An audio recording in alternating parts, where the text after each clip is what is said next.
Good evening, ladies and gentlemen out there in YouTube land.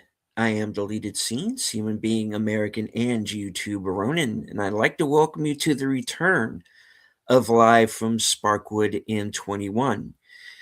I want to start off by saying hello to everyone currently joining us on X. I can't see you, but I know that you're there. I want to say hello to a few people who have joined us here in the live chat. Host of Films with Friends, the creator of the 10-Word Review, Big Al Presents. Channel member, JPRPH1. Channel member, the Tired Midnight Blogger, Curtis Selby. My co-host tonight on the Mystery Movie Night podcast, Enigma Severus.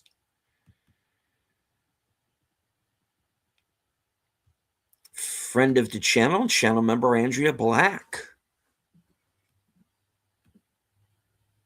All right. As you know, this show chronicles the 1990s cult classic television series Twin Peaks, created by David Lynch and Mark Frost. And after the sad passing of Mr. Lynch, went on to cover his filmography as well. And tonight we have someone with us on the show who I feel has kind of taken up the mantle of continuing Twin Peaks. But before we introduce him, I'd like to introduce my regular fellow panelists here. Flappy apologist, aged boomer. This is the year of Flappy. 2026. Flappy 26. This is the year of Flappy. Yes. Indeed. Something, last call, Dark Side. Good evening. It is 40 degrees and dark tonight in the Chicagoland area. And of course, Troy's better half, Netters Network. Good evening. And by the way, gentlemen, I put the link to the Cosme right in your chat, so all you have to do is pin it. Are we actually watching something tonight? I thought we were. No? Are we? I didn't have plans to do so, but thank you for doing it. Okay, well, we have a Cosme chat, so we can, whatever. Fair enough. Okay. She's so used to doing Twin Peaks episodes. Yeah. We will be getting back to those. We will. All right. Okay, so ignore the Cosme link. Right. Or not. For the help matter. Why not? All right. And of course, last but certainly not least, our guest tonight, the writer-director of Queen of Hearts, a Twin Peaks fan film, who's going to be joining us tonight to talk about his next project. And of course, from Obnoxious and Anonymous, Kevin Cloutier. Good evening, sir. How's it going? Thank you for having me. Pretty well. Going pretty well. Oh, of course, anytime. All right. Of course, as you know, I am quite a fan of Queen of Hearts. I consider the film canon, and I really have respect for people who pay attention and respect lore, the mythology of something. We see so little of that, it seems. There's nothing wrong with one wanting to go off into their own direction, but you still have to respect what comes before. And I felt that you certainly did that with Queen of Hearts, and I loved the film. I kind of like I said when we were watching it, I consider it sort of season 2.5. It Yeah. it seems to hit people a few different ways. It's like there are people who just tune out within the first, let's say, 15 minutes because they're just kind of they can't handle new actors playing these roles. And then there's the people that just keep watching. And I think if you keep watching, you make it past, let's say, the hour mark, I think you're in, because I think you get invested. But you have to kind of allow yourself to get invested. But I think once you do, I think you're there for the long haul. And I think there is a payoff. I think if you make it to the ending of the film, I think you are paid off as a Twin Peaks fan that for sitting there for so long. So. And I do think I have to, we have had at least one recasting in the canonical sense, in Donna being recast for the prequel and so forth. So I feel like as a viewer, we almost have to be intellectually honest, right? And say, look, we understand what this is. We understand it's a fan film. We understand that, you're not going to be getting back the cast, but the characters are the same, right? And a lot of the people in our audience tend to be very genre minded. So we're used to things like different TV shows and especially comic books that have different artists. It's gonna look different. The character is the same. So you just hope that the writers, and in this case yourself, respect the lore of these characters, and you clearly have. Well, for instance, like Annie Blackburn, I remember the actress who played her in the film, Madison. She said to me, "Well, this Annie is different than the one we see in the show, but it's only because this is Annie after she's left the Black Lodge." Good point. You would be a changed person after that event. You know what I mean? And so she would kind of know what the stakes were. Whereas before in the show, she is the new girl in town who is trying to just kind of lay low. And she ends up getting in this whirlwind romance with the most popular person in town, Agent Cooper. Right.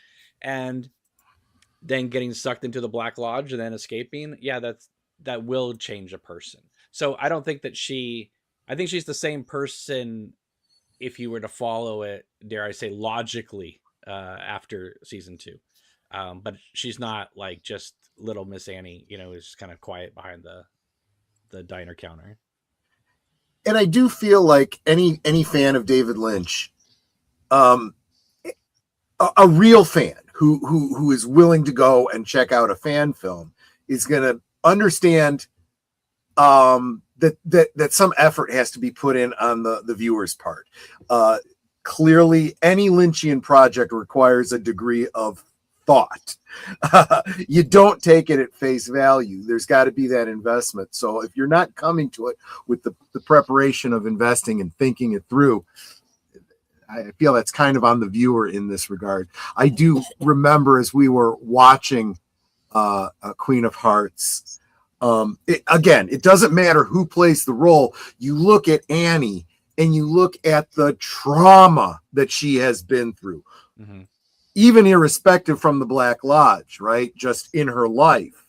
And you care so much about this person. So it doesn't matter to me who's playing it. I care about the character. Anyway, I'm sorry. Also, I love the idea of, I know you guys are big genre Star Wars fans when it works, right? And so I love Annie kind of going on basically a hero's journey, going from, I don't want to be a part of this to you are our only hope. And so by the end of the film, you're not only on her side, you want her to succeed. And then when you realize the film is heading towards, giving the message to Laura, now you know where your footing is, you know where you are in the continuity of the series, and so you're just like waiting for all the pieces to come together, and I feel like they do. So and I feel like going back to something that Stephen was saying, he sees this as canon, right? And it's very easy to do because it doesn't break any canon, right? It Right. ties together things that are already there if we've been paying attention. Correct. At least in my opinion, you know. Well, like for instance, okay, if you go by, okay, first of all, I have to just say this is really funny. Somebody sent me a review from ChatGPT saying, what would Mark Frost and David Lynch say about this film? And it said that David Lynch would appreciate the effort, but he wouldn't watch it, which I agree with. Right. That's true. Yeah. However, it said that Mark Frost would probably be very impressed because it treats his lore seriously. I suspect that's true. And I mean, I have no idea if Mark Frost has ever looked at it, but I suspect if he did watch it, I think he would be very happy, considering that the whole Wyndham Earle, Agent Cooper, Caroline section is basically adapted from his brother's book, which is Right. My Life, My Tapes.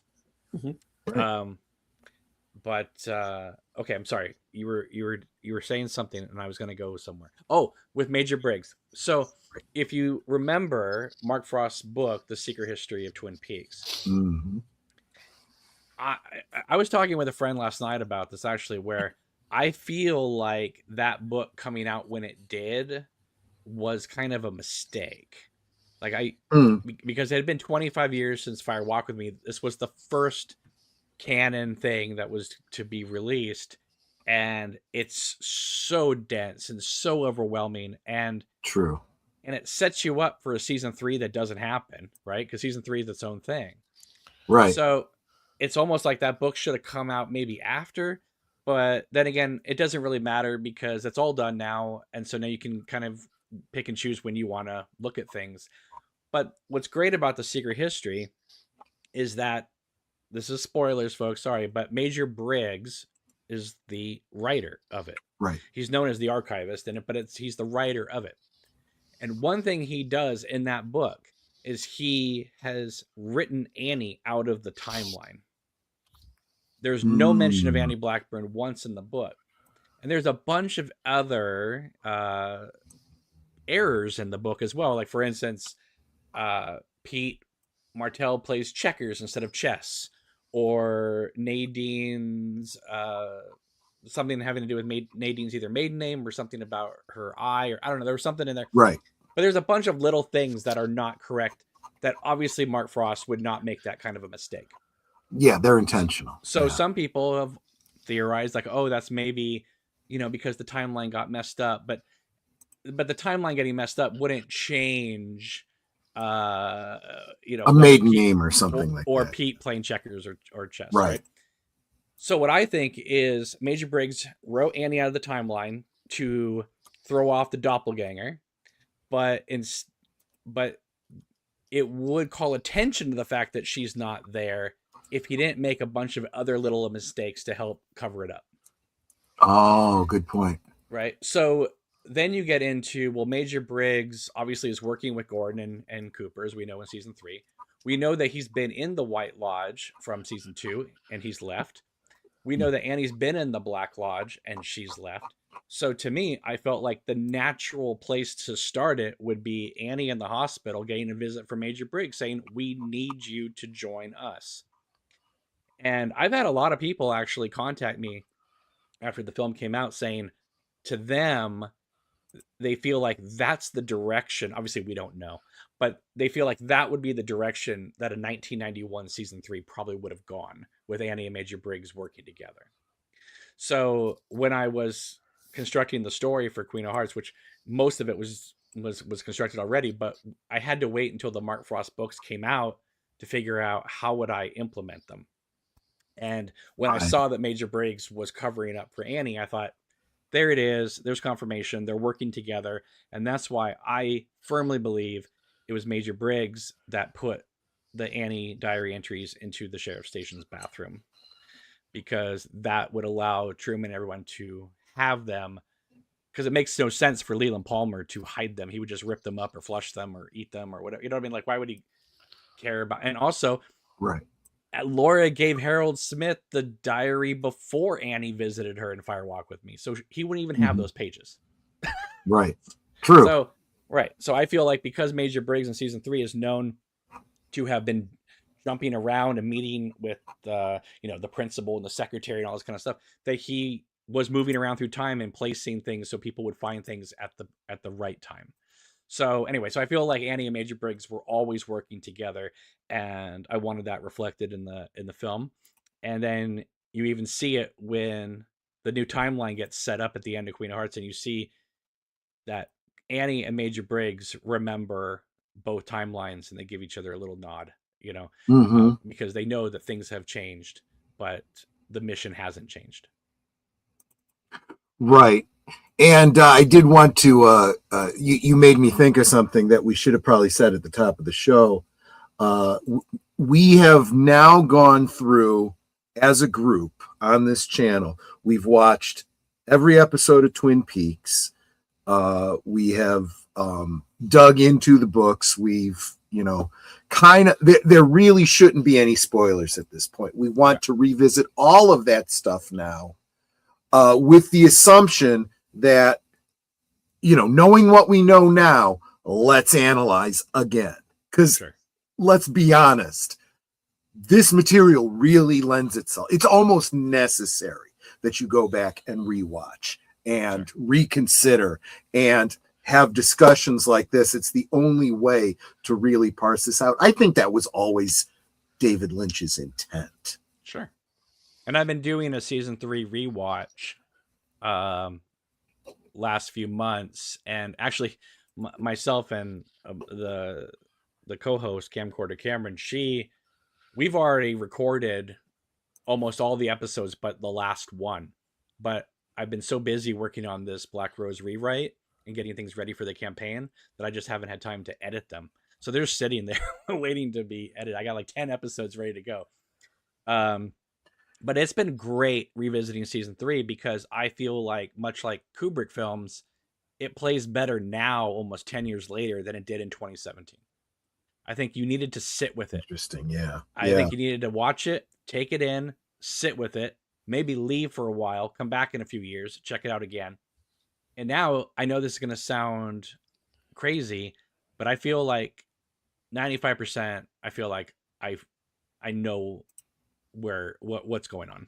So, and that's fine. And everybody has their own interpretation, but I feel like, there is method behind the madness. It's not just craziness. And I think it all does work together. And if you guys have any questions, go ahead, test me out. So, but yeah, I love season. I liked it. I liked it and I loved it in 2017, but I really love it now. No, I have to agree, and I'm so thankful for a fan project like yours, because there's a lot of fan films out there, and they're nice. They're nice, but this is like your next meal, in my opinion. Hey. It's like, I'm not going to starve to death. I'm getting Queen of Hearts, and I got another project to look forward to. Boomer, what were you going to say? Oh, you like that they use Olivia Newton-John song at the end credits. Well, that is true. I always am going to have a very special place in my heart for. It's a great song. Yes, absolutely. I remember being a little kid driving in my mom's car, hearing that come on the radio. And just and to get Queen of Hearts off the ground, to get it made, to have so many production issues with casting and things like that, like all films do. But I feel like it was sort of magic for it to come together. So when I did the special things, I thought there's only one song that can go here. And absolutely. And also, if you look at it, it's supposed to be 1989, 1990, whatever. So they wouldn't be that far removed from Olivia Newton-John's heyday, I mean, Xanadu was only 9 years old, so. Absolutely true. I won't get myself thrown off the panel and suggest, hey, after we go through Twin Peaks again, let's do a rewatch of Xanadu. But I'd really like to. Kino Lorber just put out the 4K, so. Oh, really? I hadn't heard that. Okay, yeah. I'm gonna have to look into that. Yeah, you can pick But it up. I mean, that's the on sale. It's like $13. How can you go wrong? I may have missed the best pivot point. So if we can rewind a little bit, you did mention getting ready for another project. Did you want to talk about that and let us know where you're at on that? What to look forward to? Well, I was hoping. Okay, so I don't know. Was it a year and a half, maybe 2 years ago? Um, myself, and another filmmaker were going to do, well, we did a crowdfunding in which it would fund both this film and his film, sort of a 2-for-1. Right. And we thought that would be a great thing. Still think it's a great thing. However, for whatever reason, and maybe it just wasn't the right time, but I think people, believe it or not, were a little confused by this idea of this 2-for-1 thing. They didn't know really what that was, and I felt like I had described it well enough, but I don't know, people just didn't seem to latch on to it. So, the other filmmaker is working on other things, and I know that he would love to come back to it, but that's going to be on his own time and when he wants to do it. So I decided, you know what, I'm going to try one more time to get this one off the ground. And it had been, I don't know, 8 months or so since I had written the script. I had a bunch of new ideas for it, was going to just put them into the script. But then I thought, it's been so long since I wrote that draft. Why don't I just rewrite the draft with those things in it instead of just putting them in? And so that's what I've been working on, simultaneously working on building up the campaign to go live. And the crowdfunding site, which I use, which is Indiegogo, they just sold to a new company, I guess, in the fall. So it's a lot harder to get your project greenlit for them to let it be on the site. So you have to, it's not like the old days where you just write it up and then hit live. So there's a lot of work I got to put into this. So I thought I was going to get it launched late January. But now it's probably going to be February, just because it's going to take some time. But I appreciate you guys having me on anyway, because I mean, it is going to take a village to get this done, because as we know from social media algorithms, sometimes you put out a post and it does well, and sometimes you put out a post and only one person sees it. Right. And it's not that people are rejecting your posts. It's just that some posts just don't go out there. Like, for instance, if you put a link in your post, in your initial post, it won't get sent out to people. But if you put it as the first comment, it will. Like, it's so bizarre. Interesting. There's so many like weird things, and they don't tell you any of this stuff, right? You got to find out the Right. hard way.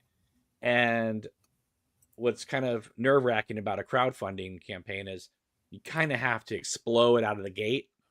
Because if you get like a few donations here and there, and then it's been 5 days, the site kind of writes you off already. Wow. You kind of have to show up with like 5% or even 10% in the first 48 hours. And then they put you on the front page and check this thing out, blah, blah, blah. Otherwise they just go no, and they bury it. And then you just watch your campaign just dwindle. So Yikes. Yeah. and so that's hard. And let's just say that, like, well, I did take a break, obviously, and then coming back to the script to rewrite. I've been working on the script for Black Rose for over 2 years, and it started as a dare from my friend who said, "Hey, I'd love to see a continuation of Queen of Hearts," and I said, "Yeah, that's never going to happen." But then I started thinking of ideas and coming up with how I could potentially. And then I fell in love with the ideas. And then I was like, okay, well, I'm at least going to write this. And then as I was writing it, I was like, oh, this is too good to not try to make it. Yeah. And obviously, if Queen of Hearts is the only thing that gets made, hey, I did my best.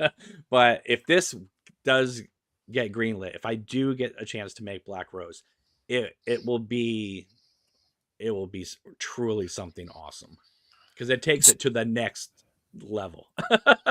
So I really do feel like this audience that has been on this live from Sparkwood and 21 Twin Peaks journey with us, and boy, they've really stuck with us, because we got into some very obscure David Lynch projects, including TV series that most of them had never seen before, and called On the Air. You've probably seen it. And looking at a lot of his different movies and online projects, and seeing recurring themes, you know, and because my whole thesis going into this was, I feel like you have to understand David Lynch to fully appreciate Twin Peaks, but I do feel that the love is there for Twin Peaks, and they've stuck with us. So I think they're going to stick with us for the project going forward. So I think you need the village, right? You need the village to all come together. And so obviously we want to hype everyone that's here on Black Rose. Did you want to talk a little bit about what you feel you can share Sure. to tease everyone? Well, what I feel is helpful Mhm. is that I've already done this before, right? So Right. it's not like you're being kind and letting me come on talking about this cool project I want to do, and then I have no track record. You know I can pull this off. So it's like, because you guys obviously like Queen of Hearts. So Black Rose it's not Queen of Hearts 2, even though it's the continuation of it. It is where we last left off. We have our trio in the street. We're gonna have the war between the Black Lodge and the White Lodge. We're gonna go back and see how One-Eyed Jacks got started and how that ties in to this alternate universe that our trio are in. And it's very it never loses that Twin Peaks spirit, but the story is very fast paced because obviously we are in some dire situations here. They are trapped in an alternate Judy universe. Exactly.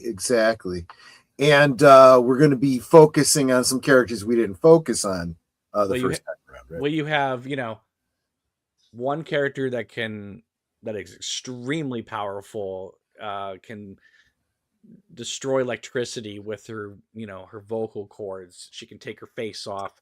We have another character in Annie who is now can basically manipulate time and space and move all over the place. They refer to her as the Wonka Vader. And then you have Cooper, who obviously has mastery over the Black Lodge. Now you put the three of them together as a team in an alternate Judy universe, and it's going to get wild. And again, this is a continuation of Queen of Hearts. This is not how I feel like Mark Frost and David Lynch would continue in a season 4 of Twin Peaks if they had done that. But that being said, this is really going to explore the powers of what these people can. We've never seen them all together. We've seen Cooper by himself doing his journeys. We've seen Laura do her thing. We've seen them a little bit interact, but them working together as a team, we've never seen them work together like such close proximity for an entire length of a film. I almost felt like, because I thought about that too. When I saw them together at the end of Queen of Hearts, I kind of thought a little bit about that, and I'm like, at the risk of invoking other genres, it's like Avengers Assemble, kind of a thought, and I was like, yeah, that was sometimes part of the hero's problem throughout Twin Peaks is you had so many people that were trying to do the right thing, but also trying to protect everyone else, keep everyone else out. I'm going to take care of this. And very heroic, sure, but maybe not necessarily the the best strategy especially in a war, right? Well, when you're watching season 2, I don't know about you, but for me, when I was younger and it was on, I kept thinking the thing was building to a Lord of the Rings battle between Right. these forces. And I'm not saying that I have the budget or looking to get the budget to do that. I'm just saying that was the implication, that we are heading towards a giant war between the White Lodge and the Black Lodge. And I think season 3 pretty much cements that, because you have the fireman, aka the giant, like creating Laura Palmer, to balance out Judy, who's creating Bob. It is forces of light. Literally, Laura's taking her face off, and darkness. And so, to me, I feel like that's the natural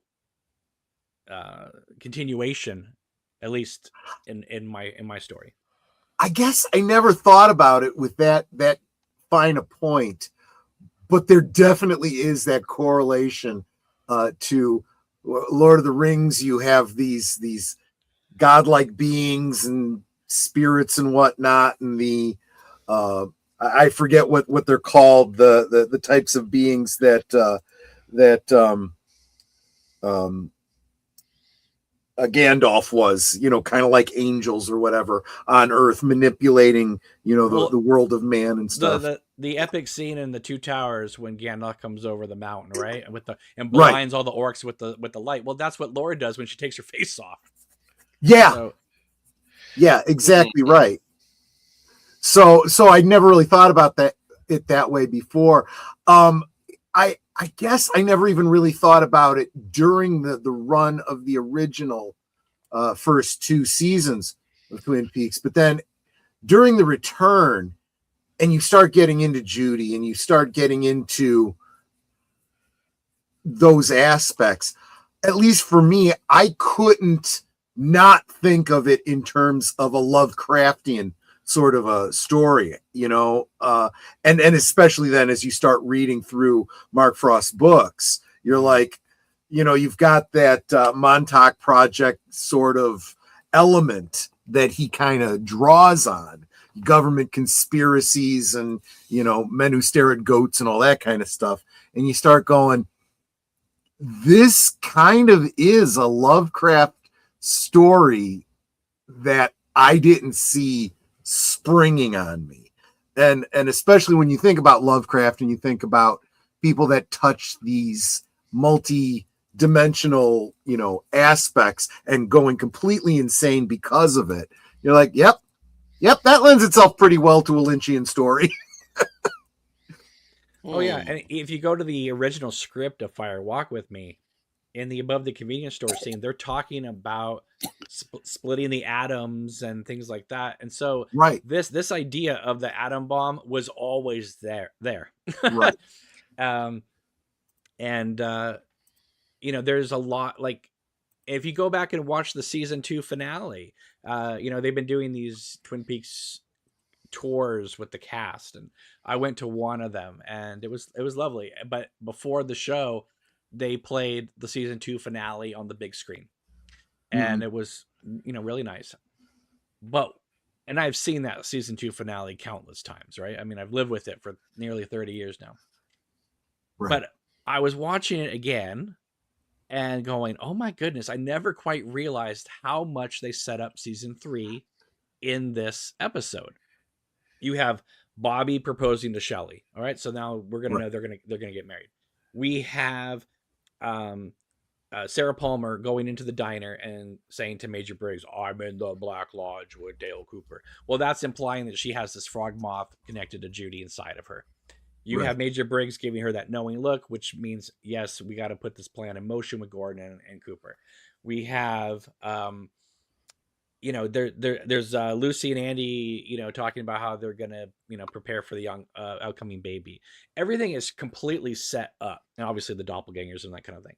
But because when you watch season 3, the first time you're watching it going, okay, here we are, we're in this new universe, this new world. But no, it really is just like season 2, 25 years later. It just exactly it just continues on. But yeah, it's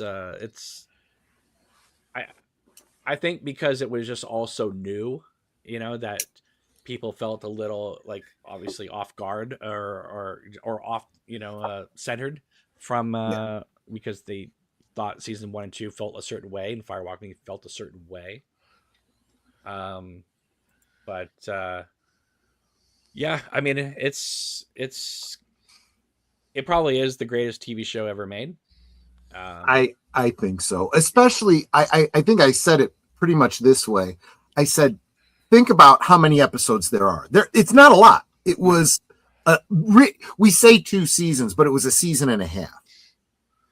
And then, when we got, the return, it's kind of a different thing. It wasn't network television. It was, a streaming thing. Again, shorter than what you'd expect for a regular season, but each episode was beefier than you would expect from a network show. Bottom line, it's not a lot of content, but there is so much there that you can watch it over and over and over again and continue to get more and more out of it. And not only that, but for us to this many decades later, still be talking about it, still revisiting it, still wanting more. I'd say that's better than the price of admission. You definitely got more than your money's worth, I don't know if people would be talking about it still if season 3 hadn't come out. I think season 3 kind of revitalized a lot of it. And I think obviously having Fire Walk with Me reappraised with Criterion's release and, and having it on 4K. And again, I've said all the time that Fire Walk with Me is a film I really liked, loved, but I always felt was sort of a bastard child of Twin Peaks in many ways because, we're getting Al Cave rings and Blue Rose cases and all this new stuff just dropped on us in these 2 hours after 30 hours of a network show. It was just kind of like, it's way too Philip Jeffries, so much new information. Yeah. And then season 3 comes out and puts Fire Walk with Me into context, and including with the missing pieces. And now it's like, oh, okay, Fire Walk with Me is the bridge to season 3. It's not the ending of the show. And I think I had an issue with it being the elegiac sort of epilogue to Twin Peaks. I felt like there was a lot more, and I felt like it had been cut short. And now with season 3, it's like, oh no, you can now really like and get into Fire Walk with Me because it's not the end. I'm glad you put it that way, because I remember when I first saw Twin Peaks, and I was much, much younger, much less experienced, I took it very much at face value. And I looked at it and said, yeah, I already knew most of this just from reading Laura Palmer's diary. It's just a prequel, which is absolutely not true. I mean, there's so much more there. Especially, missing pieces and so forth. I'm glad you put it that way, because that really does help conceptualize it. And then when you start adding what's effectively a time travel element to it, it's like, okay, you can't put this in chronologic order and have it be somehow simplified. You really do have to untangle it. Also, they're very smart because there are a few, okay, I'm going to say this in quotes, there are a few continuity errors in Fire Walk with Me, at least in the theatrical cut, and that you just can't believe that somebody on set didn't catch, right? Now, that being said, because of Cooper going back in time, you could make the case that Fire Walk with Me is already one of the multiple timelines. Because there are things that happen in Fire Walk with Me that the show kind of skirts around or says the opposite happened. So in a way, Fire Walk with Me works in like the way the Secret History of Twin Peaks works, where every incarnation of Twin Peaks is something off. Because, for instance, in season 3, Laura sees Cooper in the woods when she's with James and screams, right? Right. Now, in Fire Walk with Me, it's the same thing. And so people assumed, so what she screamed at was Agent Cooper in the woods. Well, that can't be true, because if that was true, then Laura Palmer never would have died. because Cooper would have always saved her. She had to die. Good point. Mm-hmm. So she screamed regardless. Only this time Agent Cooper was there. So Yeah. yeah, because obviously she never would have passed away, right? If he was always there. That's kind of the time loop sort of issue there. But I told you guys my theory on season 3, right? Where I feel like the whole thing is a loop. Oh yeah. Right. And that's why Dougie is so blessed, because Cooper's already done this like 10,000 times. And so he knows, bring the pie, do this and that, like, so Dougie's perfect every single part because Cooper knows to be. It's sort of like Bill Murray in Groundhog Day, where the last day, he had everything perfect to the point where he could light the guy's cigar in the restaurant, so I think that's what's happening. And then I've heard. And then once Cooper comes out of the lodge and meets up with Diane, now we're in uncharted territory. Now the loop has been done. Now they're going forward to go get Laura. Right. I've heard similar fan theories regarding, of all things, Back to the Future. Is it possible that, Marty has done this, or an iteration of Marty has done this over and over and over again so many times? And it's like, it's entirely possible. You really don't know. But that was kind of a theme of one season of Agents of S.H.I.E.L.D., where they realized that they had been stuck in a loop, that the people in the future said, no, you've been doing this over and over and over again, and you failed, and the Earth blows up every time. And it was this weird thing where, Well, that's why I feel like the beginning of season 3, when the fireman's like, remember Richard and Linda, it's because like Cooper's already failed. This is his next attempt. So he's getting the pep talk from the fireman, like, you better not fuck this up. Don't screw it up again. Just remember. Yeah. Right. Because and one of the reasons why you can say this is because at the end of 17, when Cooper rescues Laura and she disappears in the woods, 18 then begins with him walking her again through the woods, and then she disappears. And people say, no. What it is, it's just showing us it again. And it's like, well, no, because Lynch says it's a continuous film.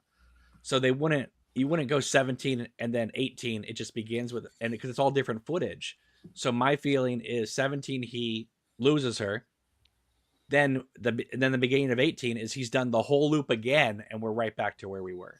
Oh, wow. Interesting. Yeah. And then he loses her again and realizes, oh my God. So just real quick, this will tie into the whole Black Rose thing. So he comes out of the lodge, meets up with Diane. They go to that 430 spot. They're like, listen, once we cross, it might be different. They cross over into this middle ground, right? They sometimes they call it the Bardo and things like that. But they go to this motel. They literally have intercourse between two worlds, which is what Fire Walk With Me talks about. This, then, once they get in the motel, it then shifts them into Judy's dimension, because when they come out, it's a different hotel. And in Judy's dimension, you lose your sense of self. So Laura's been there for 20 years now. Everyone thinks she ran away, but she didn't. Judy took her. So Laura thinks she's Carrie Page. Diane's been there for a little bit, but she's now thinking she's Linda. Cooper maintains his sense of self, but he is losing it as he goes on. And then the ending, to me, I feel like they don't cross back over. When they go to Twin Peaks, they're still in the Judy world, and that's why the Treemans are there at the house instead of Sarah Palmer.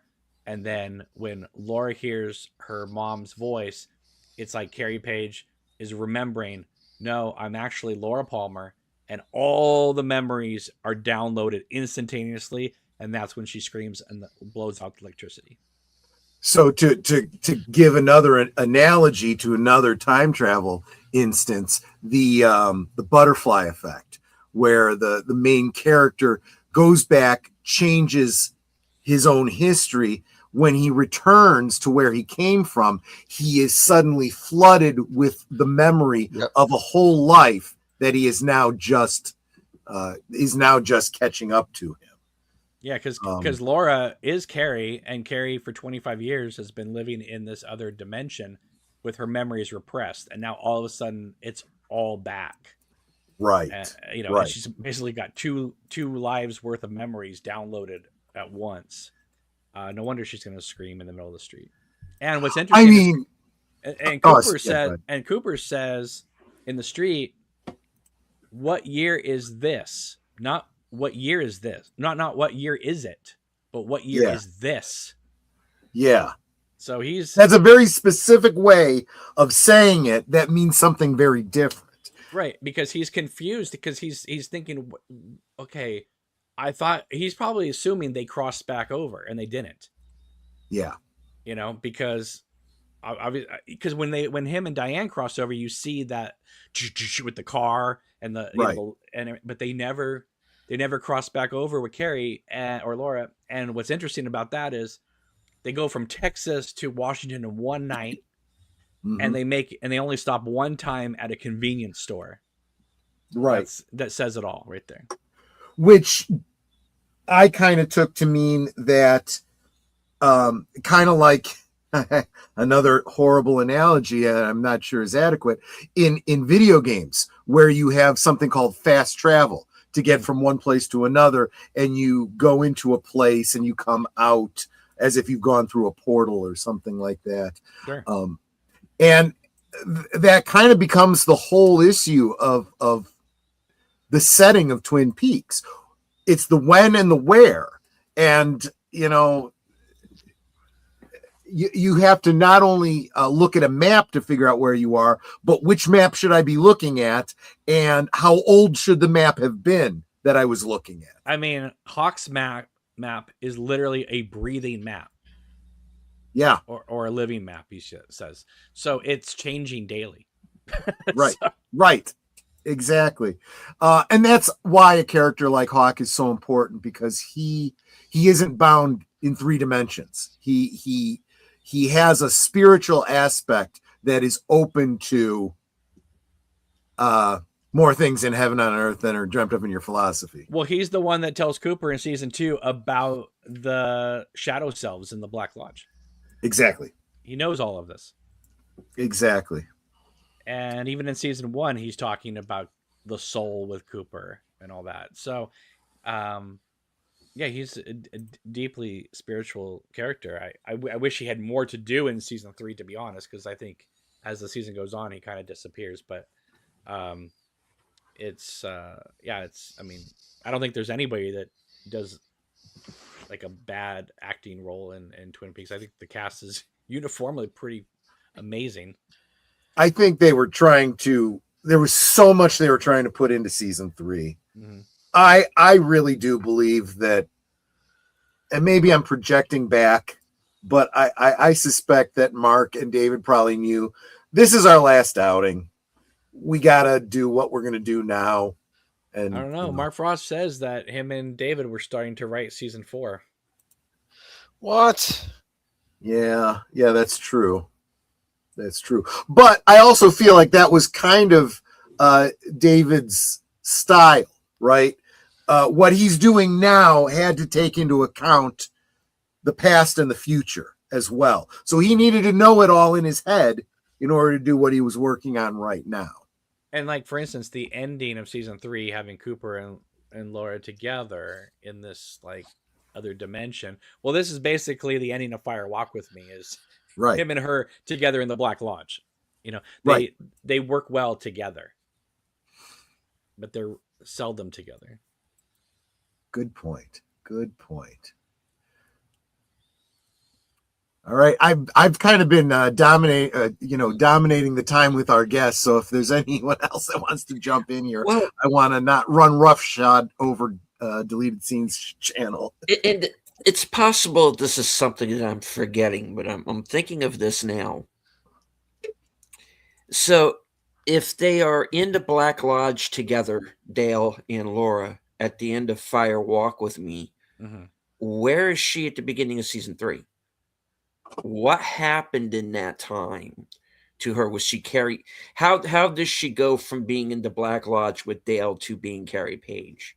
Did we ever get like a complete answer on that previous to where we find her in your film? So there's 2 different ways to look at this.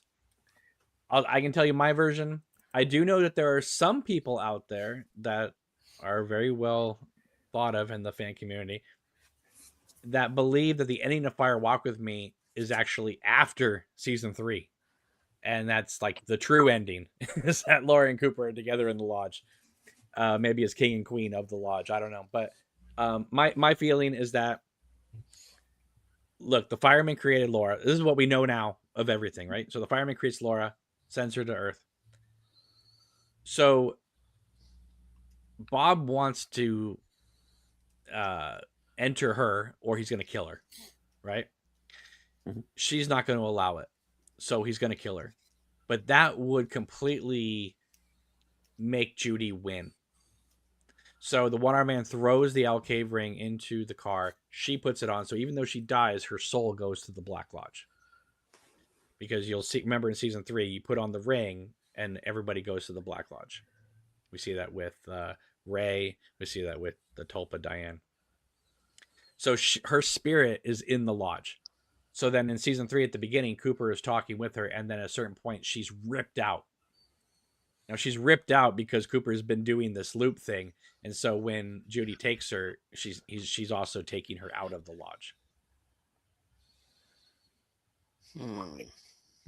And so I mean that's just the way I look at it. And then she takes her, because she takes her to this other dimension where she's making Laura work at a restaurant, literally called Eat at Judy's. So it's like she's enslaved her,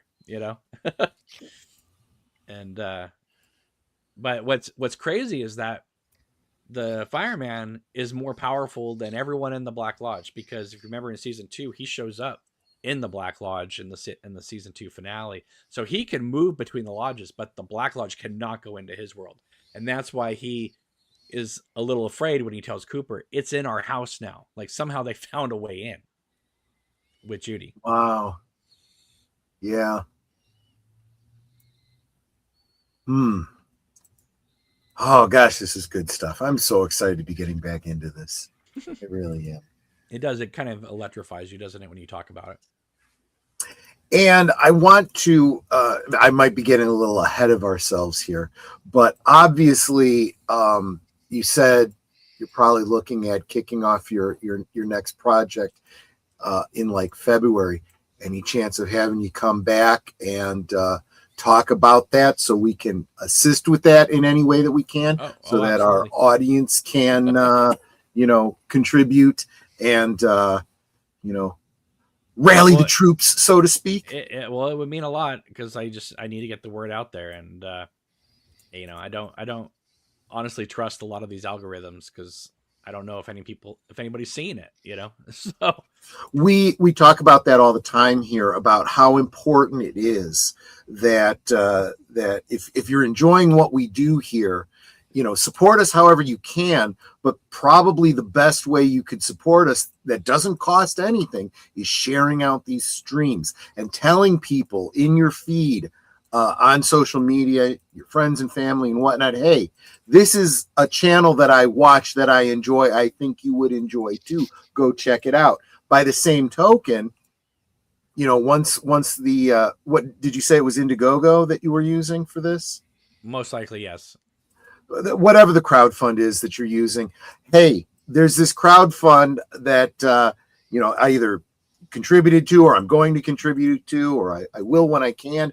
But check this out. I'm fired up about this project. You're a Twin Peaks fan. I'll bet you would be too.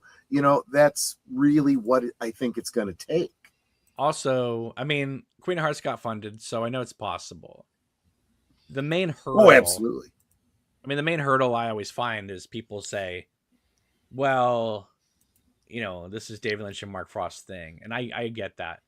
However, this is how the fans continue it on, right? I mean, people make art all the time. People write stories all the time. This is just my way of doing it.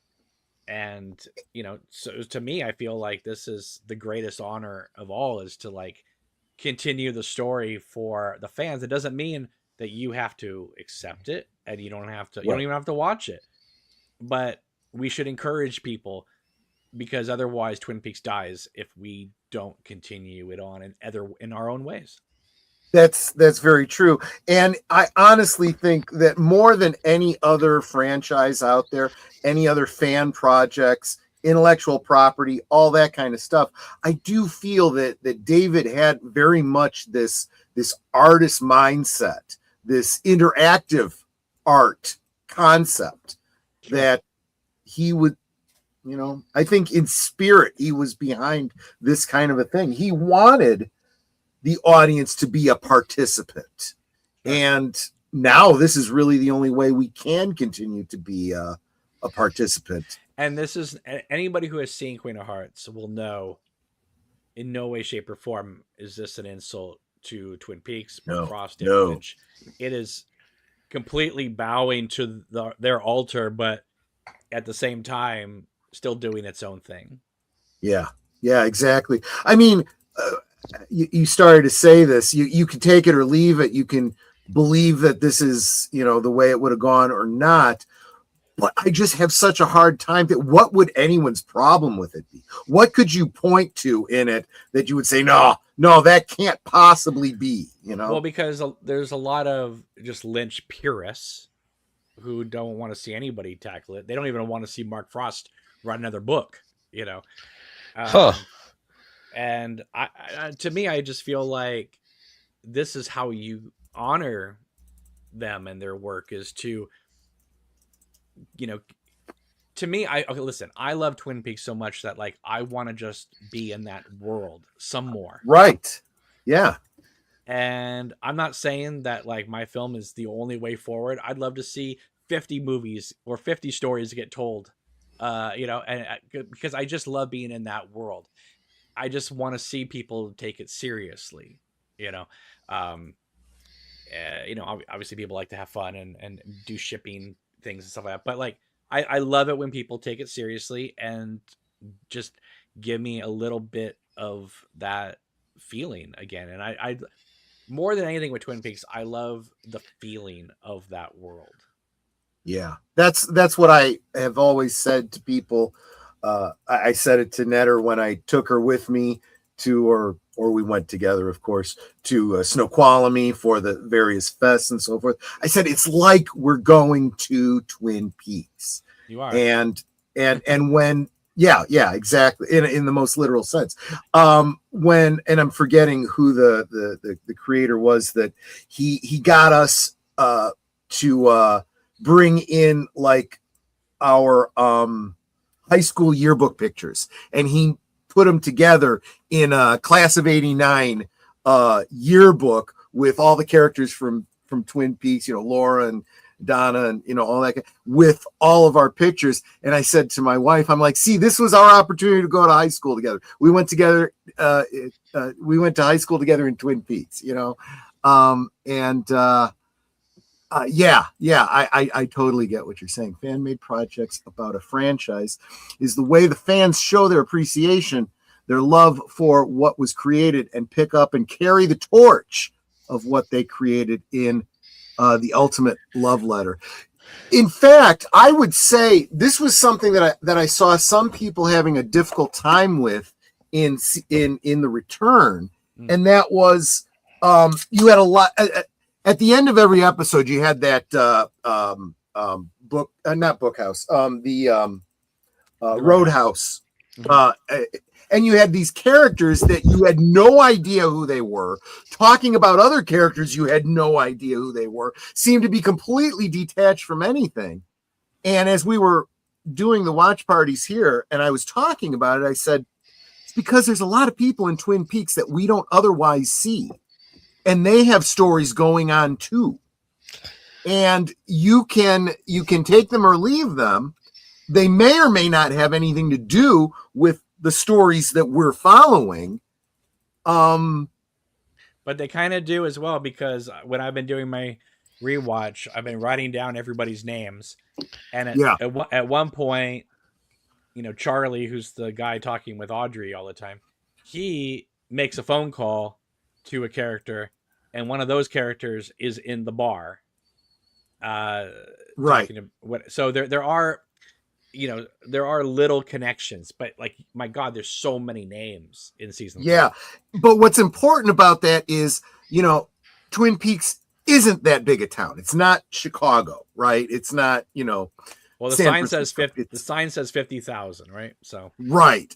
So everybody's life touches everybody else's more in a small town than in a big city. Sure. So there's these, and I think that's part of the story. They're saying Laura's death and all the things around it touched so many people. Mm-hmm. This is more about Twin Peaks as a town than it is about any one or subset of the town. Well, and if you go by season 3, Twin Peaks isn't just a town; it's an entire mind. It's now an entire mind state, because we're going worldwide in season 3. We're going to Paris. We're going to South Dakota. We're going to Vegas. We're everywhere. So now Twin Peaks. It's almost like because the doppelganger's been out for so long that the Black Lodge has seeped into the world. Right. And I feel like that is what Mark Frost and David Lynch are using as this is why the world sucks right now, because the Black Lodge has taken over the world. Yeah, that seems pretty fair to me. So yeah, exactly. I mean, that's why. I mean, it kind of climaxes with Bobby looking directly into the camera with that face of his when he's looking at the zombie girl in the car, but he's really looking at us like, do you believe this shit? Yeah, but that's the world. Well, and I made a joke last time I was in an evacuation center. I played a clip. This is what it was like: the woman screaming and honking the horn, and then the druggie. That's what it's like in situations. We get the same thing from David himself when he's doing his dream sequence, and he's talking about the dreamer who lives within the dream, and he turns and he looks right into the camera. Who is the dreamer? And he turns and looks at us. But is there any better moment turn meme that kind of represents the world we live in than David Lynch going, "What the hell?" Yeah, exactly right. Exactly right. Yeah, no, excellent point. Okay, I think I've said my piece. I've picked your brain as much as I can. Deleted, take it away. Oh, I do want to say though, so I've had the Queen of Hearts poster now signed by 3 people: Cheryl Lee, Kyle MacLachlan, and Heather Graham. And excellent. I figured they're the 3 at the end of the film, right? It's the characters. So I thought those would be the 3 I would get on it. And Cheryl Lee was like, "Oh wow, this is really cool." Kyle picked my brain for like 7 minutes about it. He knew exactly who the characters were. He's like, "You made a film about Annie and Caroline?"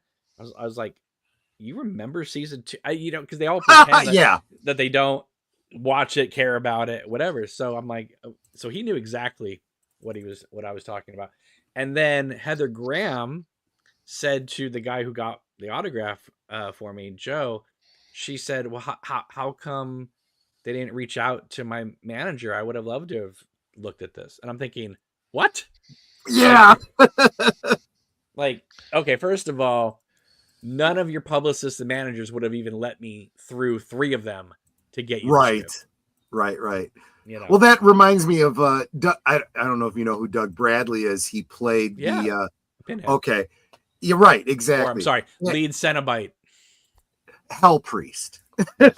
He's the Hell Priest, yes. Sure. There was a fan film that it was one of those fan films where it was somebody who had actually worked on the previous movie and whatnot, and it was a non-profit. You know how it is, non-profit. He wasn't making anything out of it. It was a labor of love, and he cast. I can't remember if he played the role himself or whatever.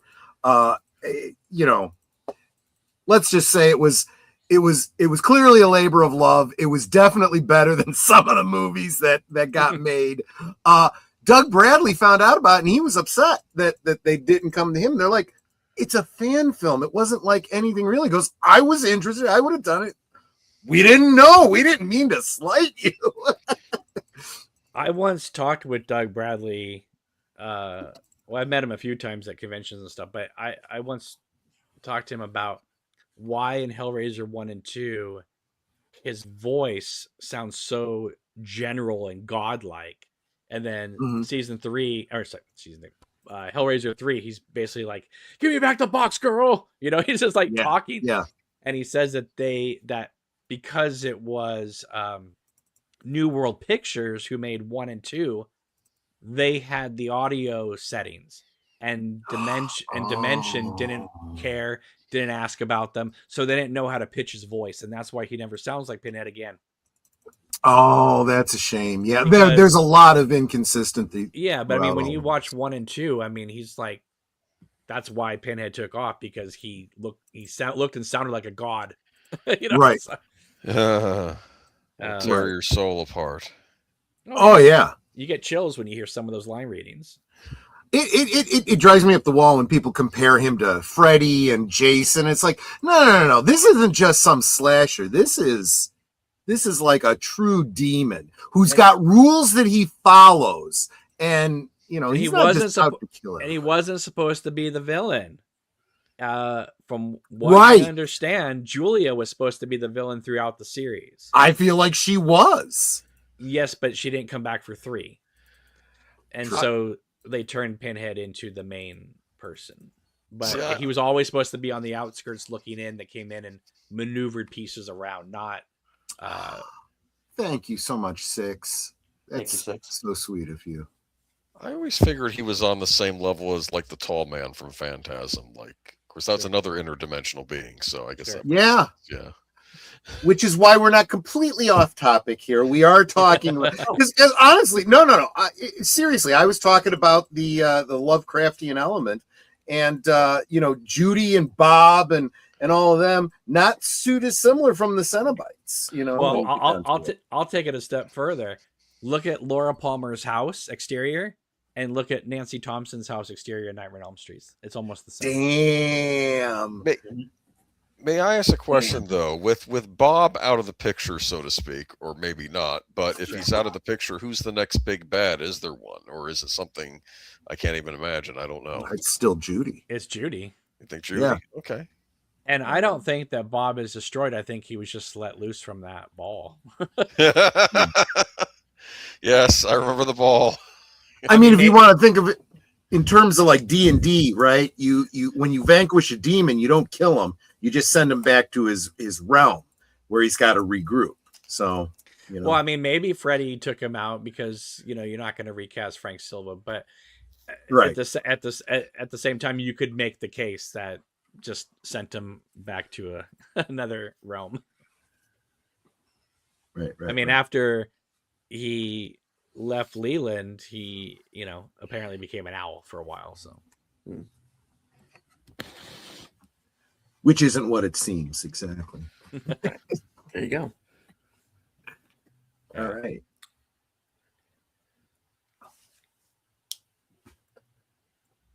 So there you go. I think I got a lot to think about in the next week before we get back into watching these episodes again. Well, let me ask you this real quick before you wrap it up. So I appreciate what you all have said about Queen of Hearts. It really means the world to me, because I feel like you guys obviously understand it. And I know that I know your words are authentic because just the way you convey them. And I think it's, I don't know. It makes me happy because I feel like I did it right, you know, because it's not easy to do this, because obviously Twin Peaks means a tremendous amount to a lot of people. So it's, you know, it's, you know, so for me to say, not only do I want to make a continuation of Queen of Hearts, but now Queen of Hearts has this reception. It's like, obviously, if I want to do this, it must be really good. Otherwise, why would I want to destroy that legacy? I understand. Sure. Yeah. Absolutely. But I'm definitely excited about it. I'm I can't wait to get my marching orders come February and see what we can do to help you out. Well, I appreciate that. I'm trying to get everything together, and it's a long process, let me tell you. But I feel it'll be worth it in the grand scheme of things. And yeah, I loved watching your watch-alongs. Oh, you were lurking? No, I think I watched them after the fact. Okay. Well, Anyway. certainly you do certainly have your own copies to watch along. You don't have to watch with us live. No, but I wanted to hear what you guys said, and it was really great. Like, just not that you guys were pessimistic or anything like that, but it was kind of like, okay, let's start this thing. And then you would see by the time you guys got to Act 3, you're like, oh, something's happening here. I can't wait till next week. So. Yeah, no, exactly right. Exactly And right. What was fun about that was that was my first time watching season 3. Right. So you were, in those episodes, you are getting my live reaction, which was oftentimes, what the fuck just happened? Why is Richard Chamberlain here? No, don't get me wrong. I'm glad you're here, but why? And I was so, because my thing was, and I think one of the reasons why I like Queen of Hearts so much was I was expecting season 3 to be very Annie centric. Right. Because I was at that point referring to her as a Time Lord, but and she's not in season 3 at all.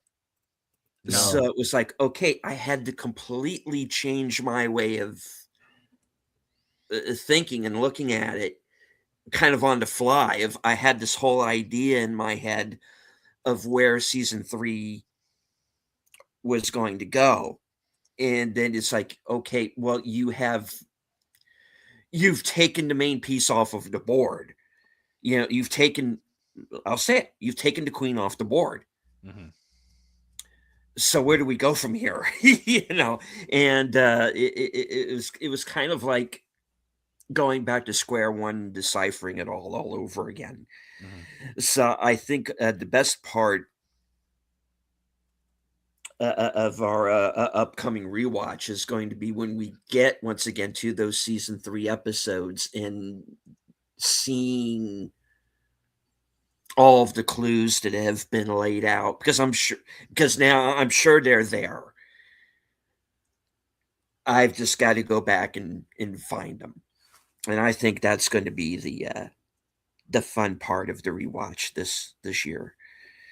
Now, like I said to you guys before, like I came up with the idea of Queen of Hearts like around late 92, 93. Uh-huh. But my story was just Cooper and Caroline and Annie, and then it would cut back and forth until they saw each other in the lodge, and then Annie would give the message to Laura, and I figured that would kind of be the ending of the film. So what was kind of nice, because I never made it then, was to have season 3 and have the books and all that. So I was able to incorporate all that material into it and not only tell my story, but then explain why Annie's not in season 3, why she's not in the books, why, this and that. So it was nice to be able to incorporate all of that material so that when you watch Queen of Hearts, especially if you watch it after season 3, it does kind of feel like an epilogue in a way. It's fan made, but it does, if you, like I said, if you want to just be in that world just a little bit longer, it will pay off if you try it out. Yep. Sure. Cool. All right. Well, we do have a certain series about a certain detective and a certain deerskin cap that we got to get to. So I think we are going to go ahead and wrap this up here. Right, Cameron, aside from Black Rose, what specifically do you have coming up on your channel?